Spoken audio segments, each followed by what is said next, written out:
Hello, എല്ലാവർക്കും Devika's kitchen റെസിപ്പീസിലേക്ക് സ്വാഗതം. അപ്പോൾ ഇന്ന് ഞാൻ ഒരു നാടൻ റെസിപ്പി ആയിട്ടാണ് വന്നിരിക്കുന്നത്. ഇന്നൊരു വെറൈറ്റി ആയിട്ടുള്ള പുളിശ്ശേരിയാണ് ഉണ്ടാക്കുന്നത്. ചക്കക്കുരു പുളിശ്ശേരി. നല്ല ടേസ്റ്റി ആയിട്ടുള്ളൊരു പുളിശ്ശേരിയാണ്, ഉണ്ടാക്കുവാനും നല്ല ഈസിയാണ്. അപ്പോൾ നമുക്ക് വീഡിയോയിലേക്ക് പോകാം. അപ്പോൾ നമുക്ക് ചക്കക്കുരു പുളിശ്ശേരി ഉണ്ടാക്കാം. അപ്പോൾ അതിന് വേണ്ടിയിട്ട് ഞാനിവിടെ 1/2 കപ്പ് ചക്കക്കുരു ആണ് എടുത്തു വെച്ചിരിക്കുന്നത്. ഇതേപോലെ റൗണ്ടിലൊന്ന് കട്ട് ചെയ്ത് വെച്ചിട്ടുണ്ട്. അപ്പോൾ ഇതിൻ്റെ ഈ ബ്രൗൺ തൊലി കളയേണ്ട ആവശ്യമില്ല, ഇതിൻ്റെ പുറത്തെ ആ വെള്ള തൊലി മാത്രം കളഞ്ഞെടുത്താൽ മതി. പിന്നെ ഞാനിവിടെ പച്ചമുളക് 2 എണ്ണം എടുത്ത് വെച്ചിട്ടുണ്ട്. അതും ഇതേപോലെ നീളത്തിലൊന്ന് കീറി എടുത്ത് വെച്ചിട്ടുണ്ട്. പിന്നെ കുറച്ച് കറിവേപ്പില എടുത്തിട്ടുണ്ട്. അപ്പോൾ ഇതെല്ലാം നന്നായിട്ട് നമുക്കൊന്ന് വേവിച്ചെടുക്കണം.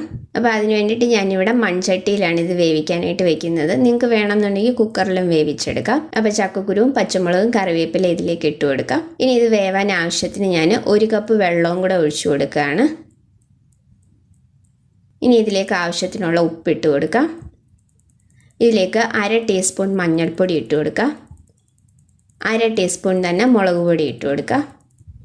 ഇനി ഇത് നന്നായിട്ടെല്ലാം ഒന്ന് മിക്സ് ചെയ്തതിന് ശേഷം നമുക്കിത് അടച്ചു വെച്ച് വേവിക്കാനായിട്ട് വയ്ക്കാം. ചക്കക്കുരുവൊക്കെ നന്നായിട്ട് വെന്ത് വരണം. അപ്പോൾ അതിനായിട്ട് അടച്ചു വെച്ച് വേവിക്കാം. അപ്പോൾ ഇനി ഇത് വെന്ത് വരുന്ന സമയം കൊണ്ട് ഇതിലേക്കുള്ള അരപ്പും കൂടെ ഒന്ന് തയ്യാറാക്കിയെടുക്കാം. അപ്പോൾ അതിന് വേണ്ടിയിട്ട് ഞാനിവിടെ 1/2 കപ്പ് തേങ്ങയാണ് എടുത്തിരിക്കുന്നത്. 1/2 ടീസ്പൂൺ ജീരകവും എടുത്തിട്ടുണ്ട്. ഇത് നന്നായിട്ട് നല്ല മഷി പോലെ ഒന്ന് അരച്ചെടുക്കാം. അപ്പോൾ ഇനി ഇതൊന്ന് തുറന്ന് നോക്കാം. അപ്പോൾ ചക്കക്കുരുവൊക്കെ വെന്ത് വന്നിട്ടുണ്ട്, വെള്ളവും കുറച്ചൊന്ന് വറ്റി വന്നിട്ടുണ്ട്. അപ്പോൾ ഈ ചക്കക്കുരുവൊക്കെ നന്നായിട്ട് വെന്തിട്ടുണ്ടോ എന്നൊന്ന് നോക്കാം. ഇപ്പോൾ ഇതാ ചക്കക്കുരുവൊക്കെ നന്നായിട്ട് വെന്ത് വന്നിട്ടുണ്ട്. അപ്പോൾ ഇനി നമ്മൾ അരച്ച് വെച്ചിരിക്കുന്ന അരപ്പും കൂടെ ഇതിലേക്ക് ചേർത്ത് കൊടുക്കാം. അപ്പോൾ ഇതാ ഈ ഒരു പരുവത്തിൽ നന്നായിട്ട് നമ്മൾ അരച്ചെടുക്കണം. ഞാൻ കുറച്ച് വെള്ളവും കൂടെ ഒഴിച്ചിട്ടാണ് ഇത് അരച്ചെടുത്തിരിക്കുന്നത്. അപ്പോൾ ഇനി ഈ അരപ്പും കൂടെ നമുക്കിതിലേക്ക് ചേർത്ത് കൊടുക്കാം. ഇനി ഈ മിക്സിയുടെ ജാറിൽ തന്നെ കുറച്ച് വെള്ളവും കൂടി ഇതിലേക്ക് ഒഴിച്ചു കൊടുക്കാം. ഞാനൊരു 3/4 കപ്പ് വെള്ളം ഇതിലേക്ക് ഒഴിച്ചു കൊടുത്തിട്ടുണ്ട്. അപ്പോൾ ഇത് നന്നായിട്ടെല്ലാം ഒന്ന് മിക്സ് ചെയ്തതിന് ശേഷം ഈ അരപ്പും കൂടെ നമുക്കിനി ഒന്ന് കുക്ക് ചെയ്യാനായിട്ട് വെക്കാം. അധികം സമയമൊന്നും വേണ്ട, ഒരു 5 മിനിറ്റ് കൊണ്ട് തന്നെ വെന്ത് കിട്ടും. അപ്പോൾ ഒന്ന് അടച്ചു വെച്ച് ഒരു 5 മിനിറ്റ് നമുക്കിതൊന്ന് അടച്ചു വെച്ച് കുക്ക് ചെയ്യാം. അരപ്പും കൂടെ ഒന്ന് വെന്ത് വരട്ടെ. അപ്പോൾ ഇനി ഈ സമയം കൊണ്ട് നമുക്കിതിലേക്കുള്ള തൈരും കൂടെ ഒന്ന് ഉടച്ചെടുക്കാം. ഞാനിപ്പോൾ 1/2 കപ്പ് തൈര് എടുത്തിട്ടുണ്ട്. അപ്പോൾ ഇതിൻ്റെ കട്ടകളൊക്കെ ഒന്ന് ഉടച്ചെടുക്കാം. ഞാനിപ്പോൾ മിക്സിയുടെ ജാറിലിട്ട് ജസ്റ്റ് ഒന്ന് വിപ്പ് ചെയ്തെടുക്കുകയാണ്. ഇപ്പോൾ ഒരു 5 മിനിറ്റ് കഴിഞ്ഞിട്ടുണ്ട്. അപ്പോൾ നമ്മുടെ അരപ്പും നന്നായിട്ട് വെന്ത് വന്നിട്ടുണ്ട്.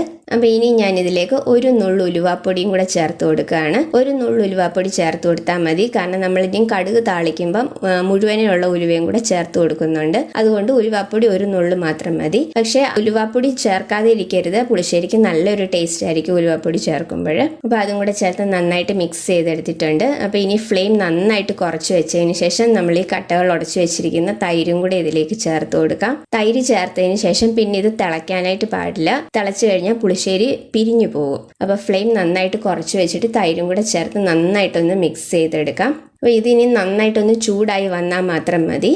നന്നായിട്ടൊന്ന് ചൂടായി വന്നു കഴിയുമ്പോൾ നമുക്കിത് ഓഫ് ചെയ്ത് വെക്കാം. ഇപ്പോൾ ഇത് നന്നായിട്ടൊന്ന് ചൂടായി വന്നിട്ടുണ്ട്. അപ്പം ഞാനിനി ഫ്ലെയിം ഓഫ് ചെയ്യാൻ പോവാണ്. ഇത് തിളയ്ക്കേണ്ട ആവശ്യമില്ല. അപ്പോൾ ഇനി നമുക്കിതിലേക്ക് കടുകും കൂടെ താളിച്ചൊഴിക്കാം. അപ്പോൾ അതിന് വേണ്ടിയിട്ട് ചൂടായ പാനിലേക്ക് 1 ടേബിൾ സ്പൂൺ വെളിച്ചെണ്ണ ഒഴിച്ചിട്ടുണ്ട്. അതിലേക്ക് നമുക്ക് കടുക് ഇട്ട് കൊടുക്കാം. കടുക് ഒന്ന് പൊട്ടി വന്നു കഴിയുമ്പോൾ അതിലേക്ക് 1/4 ടീസ്പൂൺ ഉലുവയും കൂടെ ഇട്ട് കൊടുക്കാം.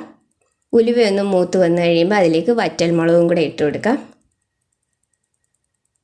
ഇനി ഇതിലേക്ക് കുറച്ച് കറിവേപ്പിലയും കൂടെ ഇട്ട് കൊടുക്കാം. അപ്പോൾ ഇനി കടുക് താളിച്ചും കൂടെ പുളിശ്ശേരിയിലേക്ക് ചേർത്ത് കൊടുക്കാം. ഇനി ഇതൊരു 5 മിനിറ്റ് ഒന്ന് അടച്ച് വയ്ക്കാം. ഇപ്പോൾ ഒരു 5 മിനിറ്റ് കഴിഞ്ഞിട്ടുണ്ട്.